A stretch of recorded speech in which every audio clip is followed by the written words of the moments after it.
Hello, everyone. Well, I'm trying to be back as always after the vacation. I may forget some things like something is not connected, something is not working, but well, please let me know if you can hear me well because I cannot find my microphone, so I hope you can hear me well still. Please confirm. Hello, John.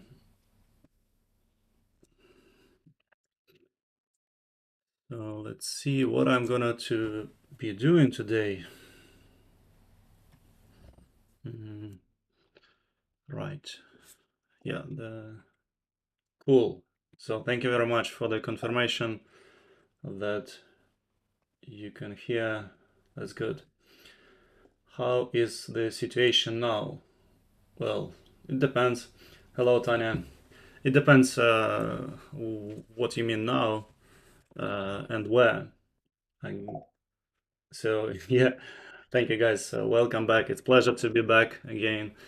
I was absent for quite some time because, well, everybody needs to have vacation. I usually I have long vacations usually, but now it's good to be back and try to remember what I was doing before and how I was doing it before. So let's get going. As usual, if you have any questions or something is not clear, just interrupt me. It's easygoing conversation. Uh, it's not really anything spectacular, I would say. But yeah, pleasure to be back and thanks everyone for attending. Some familiar faces I can see already on YouTube and LinkedIn, so that's good. And what is surprising to me most is that it is actually working from first attempt. I could just connect everything back, click start, and it works. So for those who are attending this for the first time, my name is Anton Babenko. I'm spending a large amount of time doing something with Terraform and AWS. I'm maintainer of Terraform AWS modules. I'm doing something with serverless and Terraform because it is still terribly complicated. It shouldn't be so complicated. And yeah, there are a lot of things in this field as well. Um, I'm working, or not so actively at the moment, but before the war, we were working quite actively on modules TF, which is the project. You can go modules.tf and see what is it in details. Currently, it is a little bit postponed due to the war in Ukraine, and we have been busy very much with that for the past half year. So yeah, let's see. Please subscribe to the channel. I was really surprised that while I was away, amount of people who subscribe to channel did not decrease by any means. So it means people discovered previous videos and watched them and joined as subscribers. So thanks for that. Another project which I do have is Weekly TF, where every Wednesday I send a newsletter about something what I find interesting. And this week I found several posts which I shared. So go to weekly.tf, leave your email, and subscribe. There are some sponsors like Bridge Crew who are supporting me, and they want people to click on this, and you can get DevSec guide to your email. Yeah, Terraform best practices was also translated into a couple more languages, German and Italian. So thank you, Johannes and Giuseppe, for helping with that. Yes, what else is happening? Another one which is quite interesting, but it definitely deserves a separate blog post, and a lot of interesting things can be investigated there. More than a year ago, Twitch was leaked, and a lot of information about Twitch, like some, not a lot, but some of information related to the security tool was covered by Mazin in his blog post, which I link here. and I was pleasantly surprised that they use Terraform AWS VPC module inside of Twitch for some of their services, some of their infrastructure. So that's good. Yeah, and that's it. So if you want to support Ukraine, you can do this by clicking on this link, palenitsa.com.ua, and well, that's pretty much it. So weekly.tf is about well, it's about 300 more people than it was before I went on vacation. So a lot of people subscribe to it. And today I have this awesome t-shirt by Stira. So for those who don't know what Stira is doing, well, they are developers or creators of Open Policy Agent. I talked about this product in the past on several occasions, and I still have a lot of interest in it, and I want to investigate a little bit more how Stira or how OPA is useful for people who are dealing with Terraform. This is like in perspective. It is very, very powerful and very useful tool. So thank you, Stira, for sending me this t-shirt. And I also want to say big thanks to people who are supporting me for, well, for a very long time. There are more than 40 sponsors currently, and if you guys like what I'm doing, specifically pre-commit Terraform is kind of popular stuff, as well as all Terraform AWS modules and serverless TF projects as well, and Terraform best practices. So these are just 6 out of, I don't know, 20 different projects which I work at the same time. And why I say about 20, because I cannot figure out how many of them I have. To kind of explain why what I'm thinking about, I have a little bit too many different repositories at the same time. All of them are related to, well, not all, most of them are related to Terraform. And in the near future, I will probably not decommission, but I will just make it clear that I don't have intention to maintain certain things anymore, because when people ask me for some support and I understand that I'm not gonna to support it in the near future, it just doesn't look so good. So people are expecting me to support it, but I'm not actually willing to support it. So I will make it quite clear for everyone that you are using some stuff which I have no intention to maintain in the future. Yeah, so what else is here? Right, okay, so if you want to support, I cannot stop you from doing that. So go to my GitHub profile, click sponsor, and yeah, I will say thanks to you. And even more. Okay, 9 minutes spent for general stuff. Let's talk about Terraform AWS modules and what I'd like to be working on today.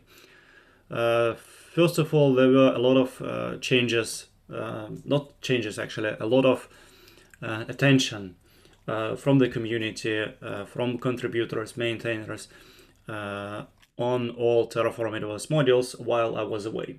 I cannot figure out how many issues or pull requests were opened or closed, but it was a lot. It's like 10 emails a day on average, just on repositories where I'm responsible. It's not like EKS, it's not something what Brian has been maintaining quite actively. So it's a lot of work. I tried to go through some of these issues during this week, and I closed or resolved or merged, released many of those already. But then I decided to leave something for this live stream so that we have something to kind of to talk about, right? And for today, I picked a few things inside of AWS Lambda, which is quite interesting. It has a lot of issues, a lot of pull requests. So those who are watching this, I'm well aware about activity on this stuff. I mean, people are using it quite actively. I can show you inside so that you understand that I'm not making it. So you can see that amount of clones, what was it? yesterday there were 40,000 clones a day of just this Lambda module. What does it mean? Well, I have no clue. What does it mean? Probably people are creating Lambda functions a bit more actively than it was last week. That's all I can understand. No, but realistically, people are contributing and using Lambda module for many different things, and they're referring from different places. Some discuss, some some Terraform Cloud, Terraform best practices, and some people are searching it on Brave. It's not possible to see what they search for, but still. Anyway, the point is that this is quite active project, and I will go through pull request and improve it to get rid of certain bugs. So thanks everyone for opening issues and opening pull requests, commenting, testing. It's all necessary. I just cannot make it quicker than I'm trying to do it. So let's look into this issue first, and then I will look into a couple other pull requests if I have time today inside of ACM module. Quite long period of time. Yeah, it was since 10 of May. Some cross-account DNS and ACM resource creation. Maybe we can make it like this, maybe not. I don't know. Seems like some people wanted to have this feature merged. I will have to look into well how it can be implemented in a way that it doesn't break anything else. And then another one, added extension for alternative zone ID for SANS. A little bit encrypted to me, but anyway, we'll understand this a bit later. So let's start with AWS Lambda. And as usual, if you have any questions or something is not clear, just let me know and we can talk about it. So, what's name? Mohammed. So Mohammed opened this pull request while I was on vacation, and the intention is, I understand the intention, I'll just try to explain it to everyone in a little bit simplified way. To do that, I need to go to what is it? Sam Terraform. No, it's not here. Where was this issue linked? Yeah, it's probably here. Let's see, it's quite interesting. I think if I find it, it should be somewhere here. All right, GitHub. All right, okay, so probably this one. So what is, yeah, exactly. So Pranita opened this issue quite a long time ago, about a year ago, because SAM, serverless application model by AWS, has very big potential to be natively integrated with Terraform. There are lots of different ways how we can treat this integration, and she has been describing this in this issue quite detailed way. Then I mentioned that Lambda module is kind of popular for this use case, and that's, yeah, right, okay, and that's where the story starts. So I think that SAM is pretty good for performing building of Lambda packages. So when we are making use of AWS Lambda module, we have an opportunity to do the whole cycle, build dependencies, packages, do updates, deployments, and many other things in between. Instead of reinventing the wheel and performing building and installing dependencies, which is a requirement to run Lambda functions locally, right? You need to build something. Then it would be very good if we can integrate with SAM to delegate this step to SAM CLI, and then we can use Lambda module to do the rest. So let's say you have everything inside of Terraform, but you really don't want to have Python, you don't want to install, well, probably anything else in order to deploy your Lambda function. So currently you have to build it either using this module, or you can provide already a built artifact from locally or from S3. So this pull request, this one is introducing metadata resource, which should allow this integration happen, so that our Lambda function, this is here, yes. So our Lambda function will create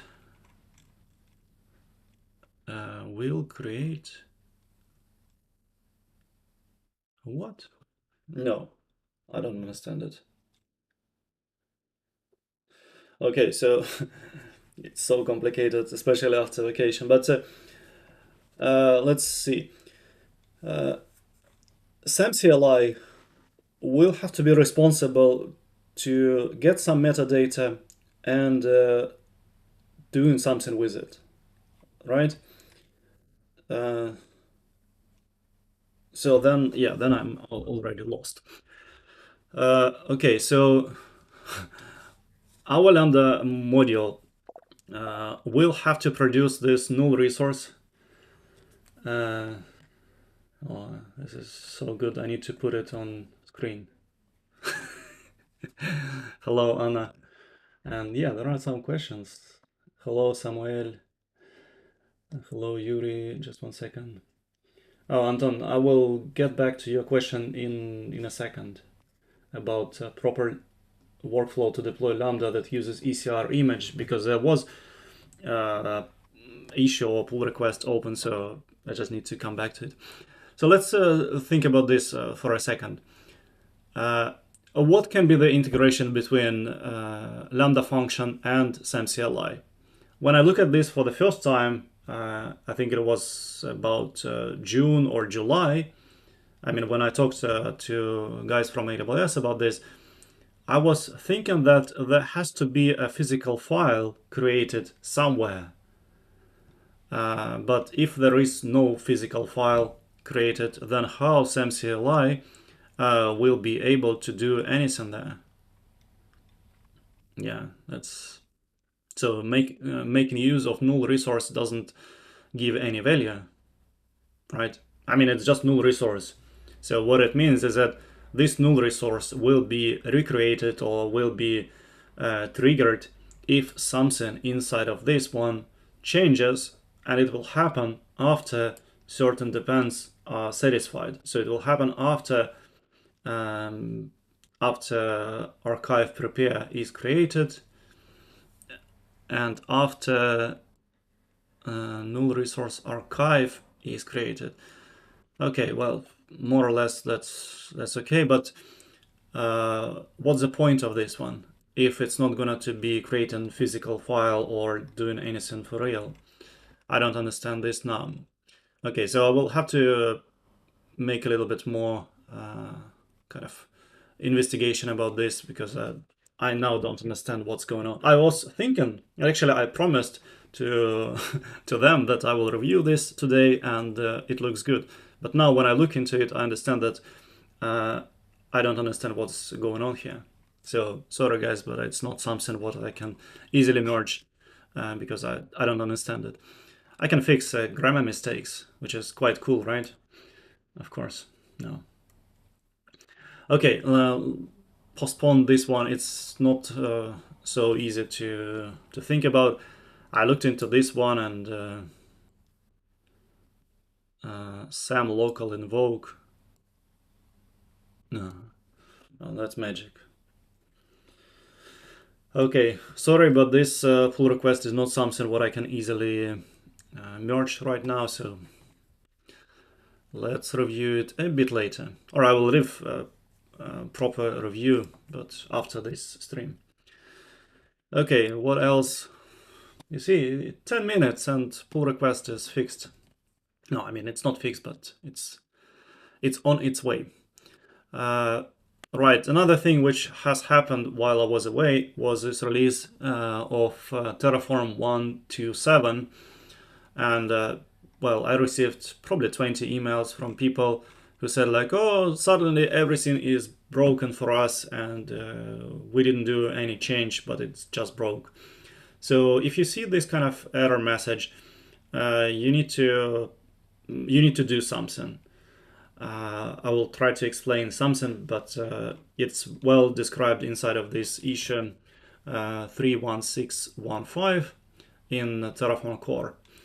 So if you have been using Terraform AWS modules, or I guess any other Terraform modules from the registry inside of version 1.2.6, and then you upgrade it to 1.2.7, then you may see this error message. This error message which says fail to read module directory.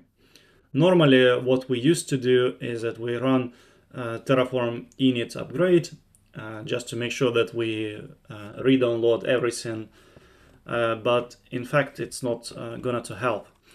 There is pretty long explanation, or not explanation, but solution is to pin Terraform version and say that you don't want to use this latest version just because, well, apparently it doesn't work yet. But yeah, the amount of frustration from people was quite big. There are many modules mentioned here. Let me see. What is the main solution? Not solution, but the main problem. Well, the main problem was related to the way how module registry cache, which is, as far as I remember, provided by Fastly, this CDN cache, for certain modules version got poisoned with legacy incorrect URL that doesn't correctly refer to the right directory within the module package. So to put it another way, there is nothing what you guys can do. HashiCorp will be investigating what exactly has happened there, and for now they have emptied the cache for, I think, for all modules. But if you still see this error message, then please open an issue or comment here, and they will make sure that all versions of module is not cached. So it's like force retrieval. Yeah, it happens sometimes, but there is not much what we can do. Overall, the amount of details is pretty good here. I'm a little bit surprised that only referring to Terraform AWS modules is mentioned here. I don't know why, but apparently, oh no, this one is also another module by HashiCorp. So yeah, it's not only Terraform AWS modules which were affected. Yeah. So just keep in mind that if you see something strange in 1.2.7, it's probably not you. It's probably something with Terraform, and yeah, check out this issue and it will be all right. Okay. So let's look into ACM. ACM, which one is the most complete? Any ideas? Let's see. Added extension for alternative zones, zone ID for SAN. Well, after vacation, I have to say I don't even remember what does SAN mean. Sun, I mean this sun which is on the sky. No, but it's with another letter. Anyway, I think it's subject alternative name. So this is a proposed change to keep backward compatibility while providing functionality to allow, subject alternative names to optionally include a different route zone ID. if not provided, like this, resolves this issue. Oh, cool. Let's look into. This is an alternative approach to 91.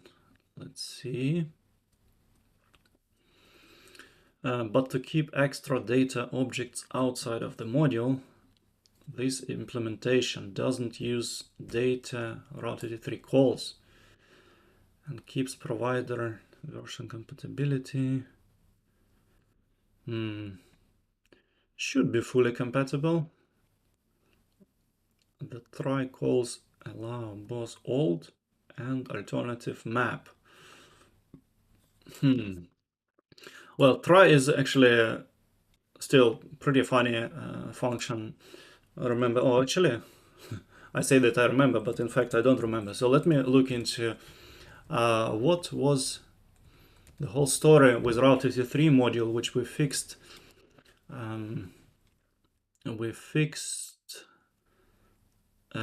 Yes, exactly. So I think this was a fix. 281. Yeah, right. So this was a fix, which we spent more than, well, I spent more than 20 hours fixing, lots of discussion, and it was related to JSON encode usage. I just want to look into it because I remember that it was very, very complicated solution, and the way it's also related to try, but it was more about concat. Concat. Right. So think about try.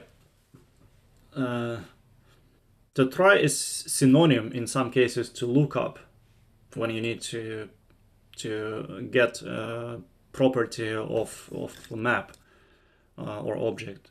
We use it in many places, but concat is something what will return computed value, like, for sure. So then that's why we use concat here.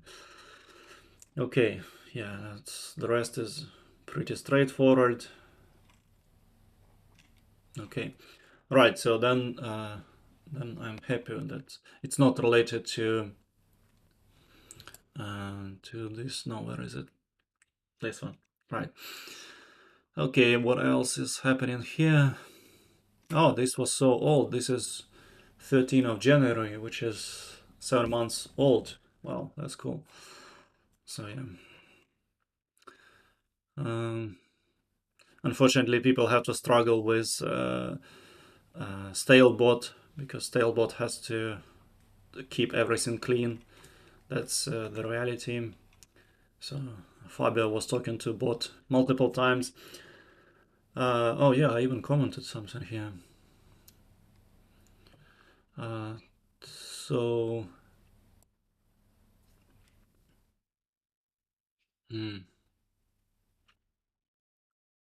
yeah, well, this is about TerraGrant workaround, which is related. I feel that it's somehow related, but I don't have enough understanding of how related is it.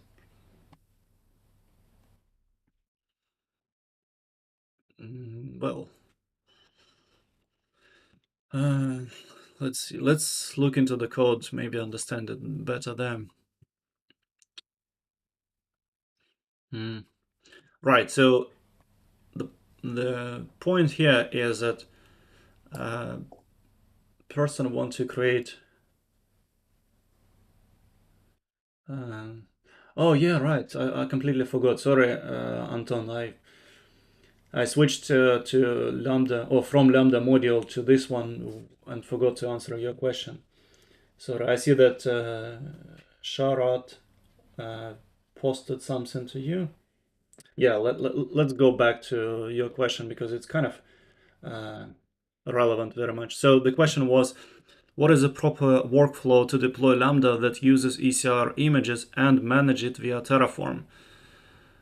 If I have to use image tag, well, if you use image tag, you can just taint that and taint that resource, and it will trigger recreation of the resource, and that's it. But also you can use, let me think.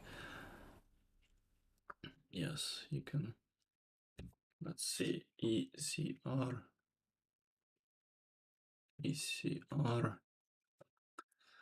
I love this search so much, so useful.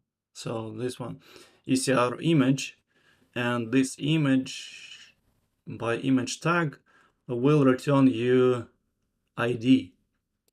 So this ID, so let's say if you change, if you use exactly this code to get information about your ECR image, and you change it after some time, then ID will be different, which means that you need to redeploy something. The way to trigger this one more time is that you can taint this, write Terraform taint AWS ECR image service image, which will force Terraform to recreate this data source, and it will make sure to fetch this information for you. Once you have this information available as data.aws ECR image.service image, you can put this information into Lambda function module, and that's it. What is, let's see, there was another question, or maybe not question, but issue by somebody. Image, no, well, yeah, let's see, what is Sharat is saying. We use SSM parameter stored for storing ECR image URI with placeholder ECR image before initial Terraform apply, and later update the ECR image parameter through our deployment pipeline. Well, this is another option, but I don't think it is really kind of nice or elegant, because you, at some point, you need to figure out that, oh, now I don't use Terraform like for real, but I need to use some other deployment mechanism. I usually prefer to deploy everything, like pretty much everything, using Terraform if it is already managed using Terraform. So if I start using Terraform, then it will be like in Terraform forever. But let's see, image. Maybe it was closed. Docker. Yeah, support lifecycle changes. Yeah, this was right. Okay, so it was 9 days ago. So what is this about? Somebody wanted to start use, let's say, this module to deploy Lambda using ECR images, but apparently they don't want to run Terraform apply every time. They want to do like Sharat just said. They deploy initial image, and then they don't want to care about image URI afterwards. So they wanted to have this inside of ignore changes. Unfortunately, that's not possible to have variables inside of this, so that somebody can customize this list of ignore changes. And this solution, which this person suggests, is to make another Lambda function, which will be just another name. So it will be like image function, which will have this ignore changes image URI. Obviously, this is gonna to work. I have no clue how useful will it be. Not useful, sorry. How easier will it be to maintain this in the long run? But well, this is just a way how this can be done. I have tried this out and it works. Yes, it works. We use it in some places still. I think we use it in RDS module. Similar functionality for a very long time. and we still have similar behavior in security group module. So that's yeah. Yeah, so Sharat gave his perspective. I think it's good. So if you want to look, this is issue number 212, which was closed a year ago, but is still possible. So, hello, Konstantin. Is it okay to ask questions that are not related to the live coding? Well, why not? So, feel free to ask. If it is bad question, you will hear from me that sorry, but this is bad question. So far, all questions were great, and just ask. Okay, so let's go back to this ACM thing.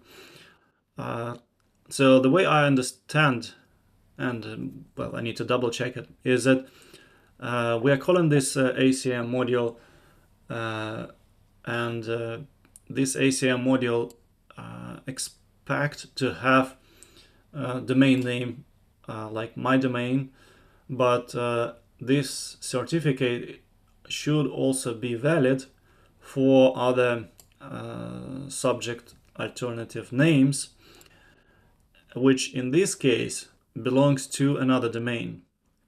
So my other domain and wildcard, my other domain, they are separate zones. So, well, for me, it seems like it should be a good use case, right? I don't know how often do we do this, but well, sounds like a valid use case. Please tell me that this is not a valid use case and we can just move on. But I can imagine that we have one domain which is attached to, let's say, a load balancer or even elastic load balancer. And then there are a lot of wildcard subdomains for that one, as well as for another subdomain, for another domain, which belongs to another zone. Well, sounds good. So I think this is a valid use case. Let's see.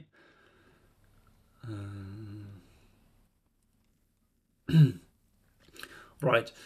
Okay, so here we have a pretty good example where we have primary domain and extra domain. We are fetching information about those and we specify it here, right? So primary domain and then extra domains. Very good, very logical. Okay, let's don't look into the solution for now. So first change which has to be done here is that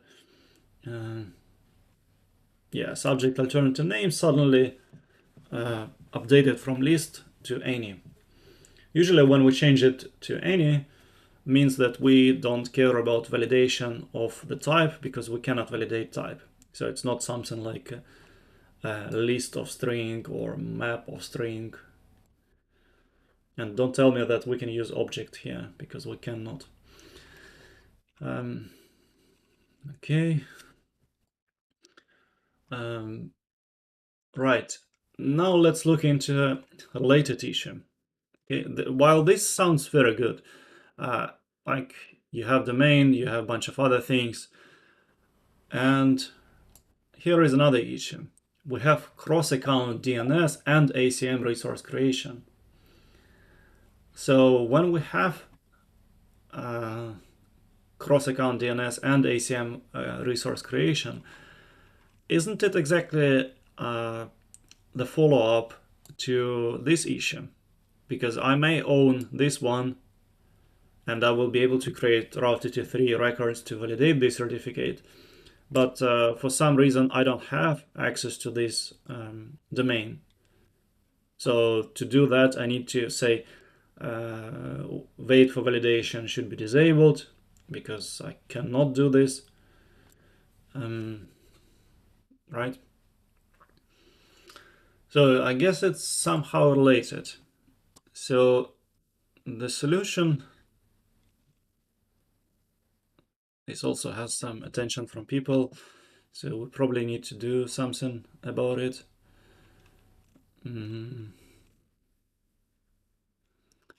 Okay, let's see what is the solution here. Well, first of all, the solution is to introduce a bunch of providers inside of the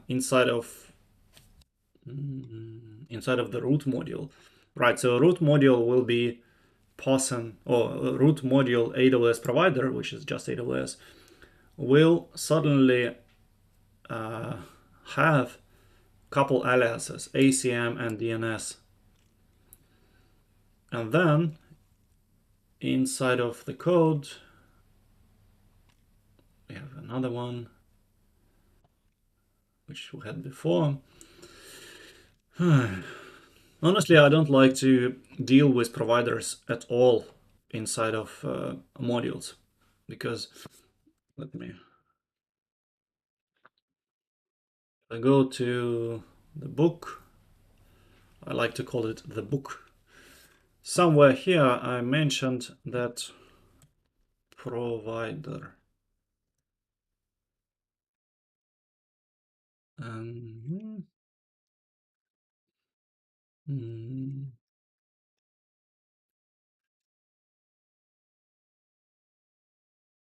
No, here. It defines the so infrastructure module defines the configuration for the provider, which is passed to the downstream resource modules.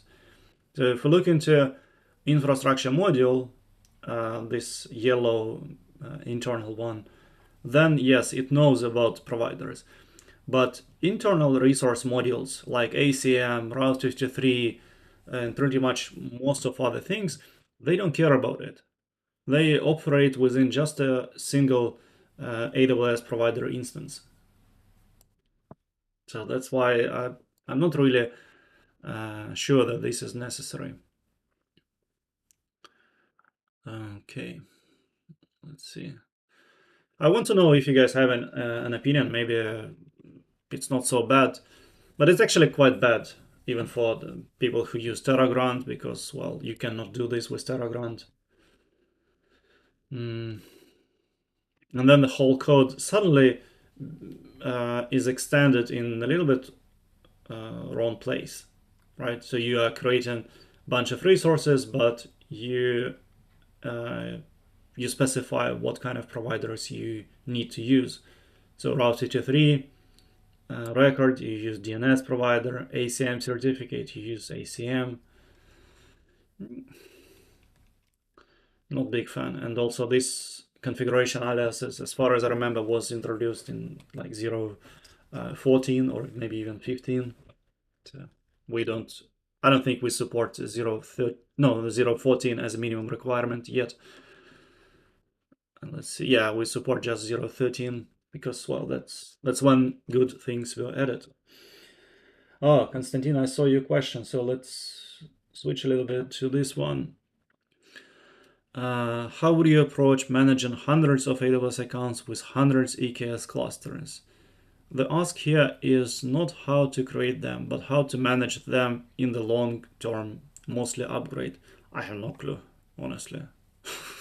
I have not been dealing with this situation myself. Let me think where I saw. Yeah, right. Last time I saw some information about this, pretty much a few hours ago, was inside of, I think here.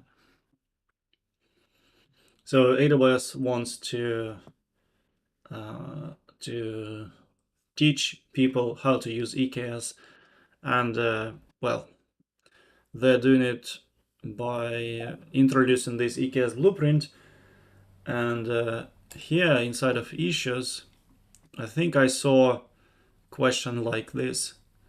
Well, I cannot figure out where to look for it, but I would expect that this is a very good place to ask questions. If not this one, I mean, you can literally copy paste it here, and hopefully that someone from AWS answers you. Yeah, this should be one place where where this is asked. And another place where AWS wants us to go is something like this. So if you go here, repos.aws, and if you search your questions or ask, there is pretty big chance that your question will be answered. So yeah, that's all I can tell. I'm not big expert still inside of EKS. I deliberately avoid using it because it's just another big thing which, well, I'm not interested so much yet. So unfortunately, I'm not the best guy to help you with that. But let's see further here. Okay, so one part of myself is telling that this pull request is pretty bad because it introduces provider which is against like against against whatever I have established several years ago. But oh, hello, Ramarik. That's good. When it will be cold, I will have your jacket with covering. I use it only for winter time. Now it's summer, so I use something like t-shirts. Yeah, you're welcome, Konstantin. So using anything else and introducing configuration aliases is pretty bad. I mean, inside of resource modules. If you would be using like infrastructure module, and your infrastructure module consists of, like, look into this yellow box, consists of two module blocks. One module block will be for one provider, which will be taken care of. Oh, that's good. Yeah, I figure out the solution right now. So your, let's see how to put it. Right, so your infrastructure module will consist of invocation of couple blocks like this. So there will be a couple blocks like this. In the first block, you will create certificate, but you will say wait for validation false. I'm thinking how to split this guy into two and pass different providers to it. Right? Sounds maybe a bit artificial, but I just expect that this is easier solution than dealing with messy providers like this. So let's look into ACM examples, complete DNS validation. So this is an example which I have already. So what's going on here? Well, we are creating zone, and then we are using this zone to create certificate. Sounds simple. What I'm thinking is that instead of providing cross-account things where something is for ACM and something is for Route 53 records. Right, so there are two providers. So there are providers for ACM and validation, and another one for Route 53 records. So how it should look like? Right, so the first ACM will have to wait for validation. That's right, because it will eventually succeed. And another one, let's say ACM, no, we call it Route 53 records.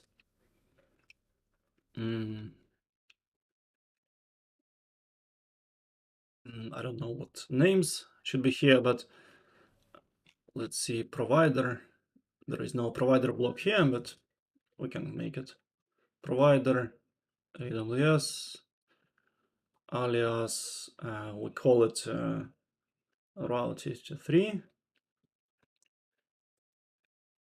and then another one we call it ACM, right? So we created two providers. Of course, they will have different configuration. That's the whole point. Then inside of this guy, we're going to call providers AWS ACM, right? And inside of this route 83 records, we say route 53, something like this. So now the point is how to split one set of resources to take care only about ACM. Let's say ACM seems to be the simplest part. ACM certificate and validation. Right, so validation depends on records and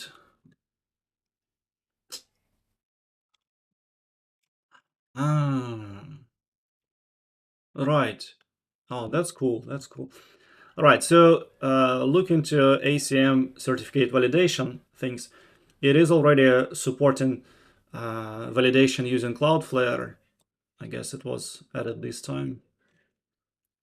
Well, I don't know when it was added, but validation records FQDN is exactly for externally created records like Cloudflare. So when we are making validation records here,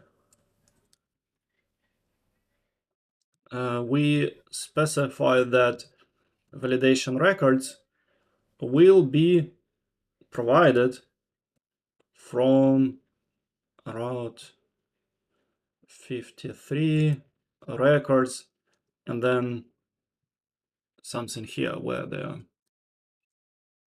right? This is it, right? Right, so we are creating certificate, but we don't have to create records. So now let's look into how to disable creation of the records. We specify this one, create route 33 records, false, right? So we want to create something, but records should be provided from outside. Looks simple. If it works, it's gonna to be cool. Oh my god, I'm so red. Why I'm so red? Yeah, no, I think it's because I was in Greece. No, it's not because of light. But okay. So, and the rest is gonna to happen here where we are making Route 83 records. So what do we need to create records? First of all, we don't need to create certificate. Well, this is a pretty important resource, so we need to introduce something here. Right.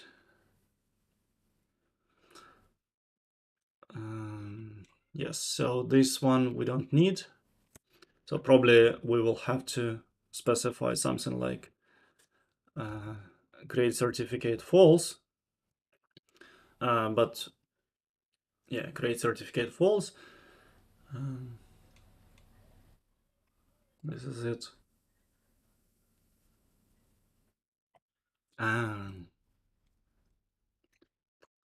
Yeah. So this one we don't need. I mean, we need to change it somehow. But anyway, what do we need to have for records? So in order to create these records, we need to have validate certificate.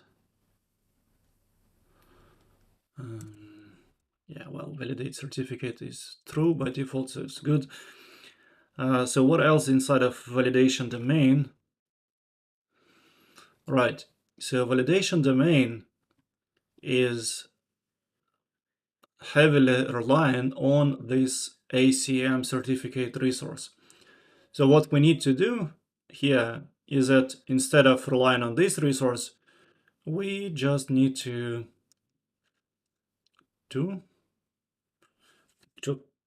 try and then var and then ACM, something like this. So we will expect user to come up with this stuff and how this stuff is going to be domain validation option. You see, but we are not exporting this stuff. So we need to export this stuff from the ACM module, pass it into Route 83 module. I will just put it somewhere here. For now, it's type, well, I have no clue. So any default, some sort of map, I guess. Okay, so it will be, no, it's not try, it's something else, because try will just pick this up because it's not producing any errors.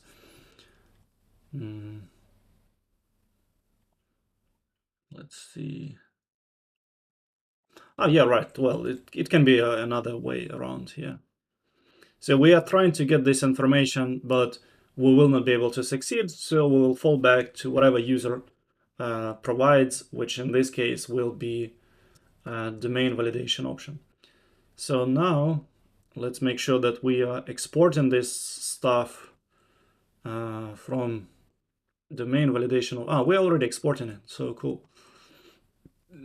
So feed a list of attributes to feed into other resources to complete certificate validation. Yeah, that's exactly what we need. Cool. So here, inside of example, we will say that ACM certificate domain validation.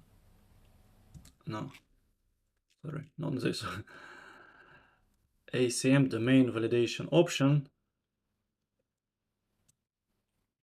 Yeah, that's another name. It's actually a better name. I like when it matches.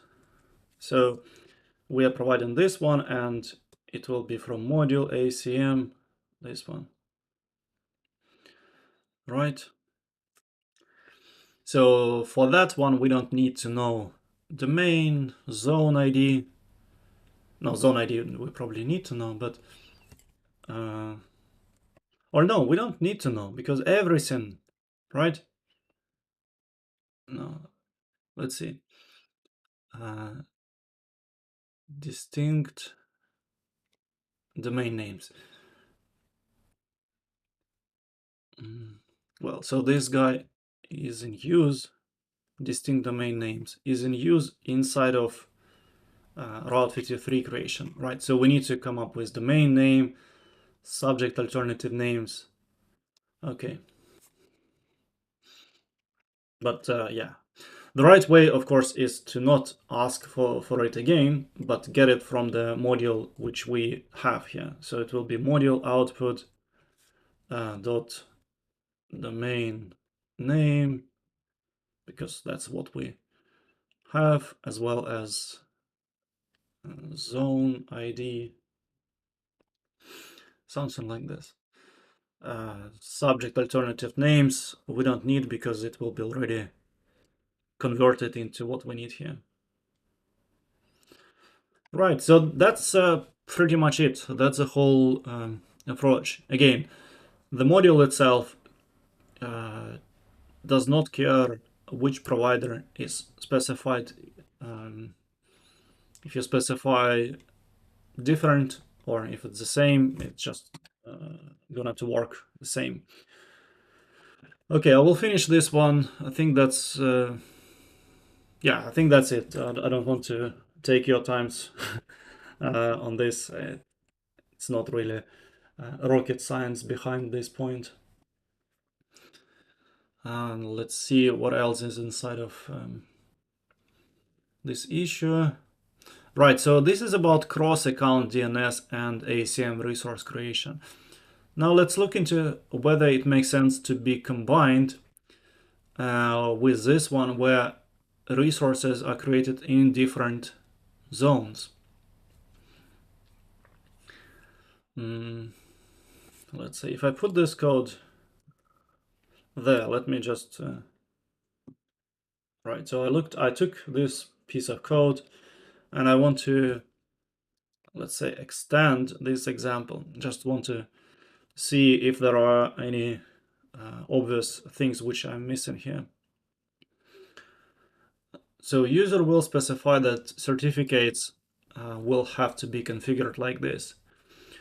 Then user will suddenly decide that, hey, by the way, my certificate will have to be including different domain names. So this one and my other domain. I think that there is huge probability that user will not even own this domain under this provider. Right? So something like provider, I don't know, provider AWS, another, no, other domain Route 53 is going to be used quite frequently. Again, if you use something like this inside of Terraform, it works. With TerraGrant, it doesn't work. So, yeah. So I don't think it's gonna to be really effective way of making subject alternative names with this default provider. Yeah, not sure. It would be cool to have possibility to specify a list of something like this one, and then maps with provider, without provider. But I don't know how to make it to work so nicely. Can we externalize creation of subject alternative names? I mean, converting these things into multiple calls of submodules. Let's say there will be no, it's not going to work because since we cannot iterate on providers inside of module calls, so it's not going to work.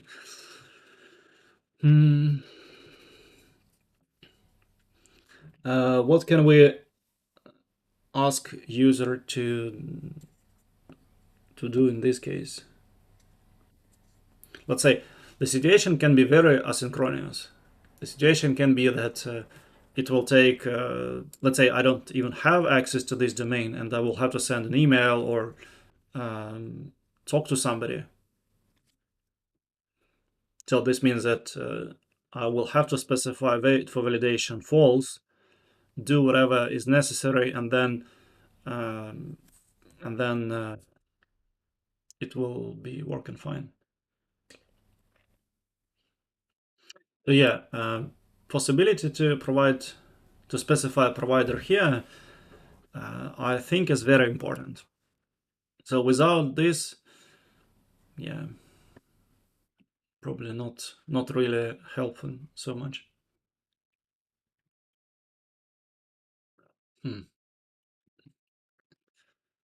Okay, well, I think that's it for now. I will finish this, or maybe not finish, but I will try to finish this pull request.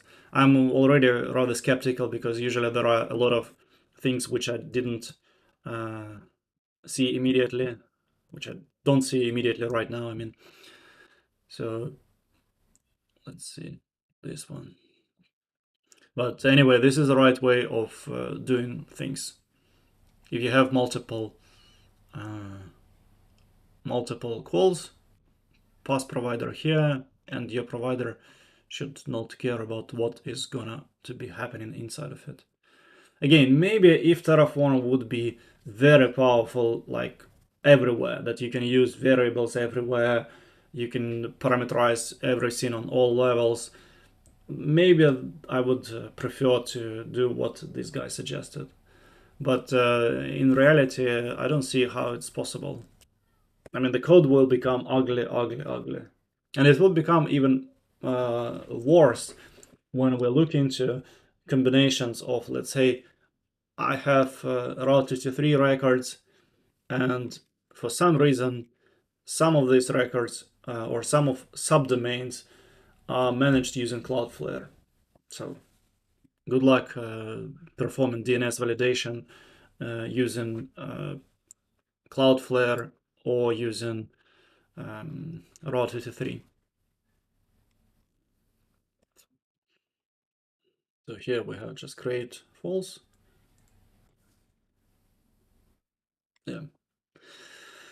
Okay. So I think that's it for today. Um, I don't know what I'm gonna to work next week. I mean, next live stream. If you have any proposal or any questions, don't hesitate to reach out. In the meanwhile, I will finish this PR and leave a comment on Lambda module because SAM is a little bit magical to me. I hope to know more about SAM integration with Terraform during next week when I talk to AWS, but before that, it doesn't make much sense to me. So if you are going to AWS reInvent, I will be very glad to see you guys there.